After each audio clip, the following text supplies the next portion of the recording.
Hi everyone, ఈ mini వ్లాగ్లో టమాటా మొక్కలకి టమాటాలు ఎక్కువగా రావాలంటే నేను కొన్ని టిప్స్ చెప్తాను, వాటిని పాటించండి. ముందుగా టమాటా మొక్కల కోసం మనం విత్తనాలను అయితే ఈ విధంగా వేసుకోవాలి.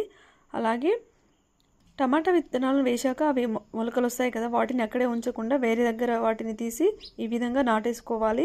అదేవిధంగా ఈ విధంగా నాటేశాక కొంచెం వాటర్ అయితే స్ప్రే చేసుకోవాలి. మగ్గుతో అయినా పోసుకోవచ్చు లేదా స్ప్రే చేసుకోవచ్చు. అలాగే టమాటా మొక్కలకి కింది సైడు ఆకులు వస్తాయి, అవి పండిపోయిన ఆకులను తీసేసేయాలి. అలాగే ఎవ్రీ 15 డేస్కి ఒకసారి ఎరువునైతే ఈ విధంగా వేసేసుకోవాలి. అలాగే ఈ టమాటా మొక్కలకి ఎక్కువగా వచ్చే పురుగులు ఏంటంటే మిల్లీ బగ్స్.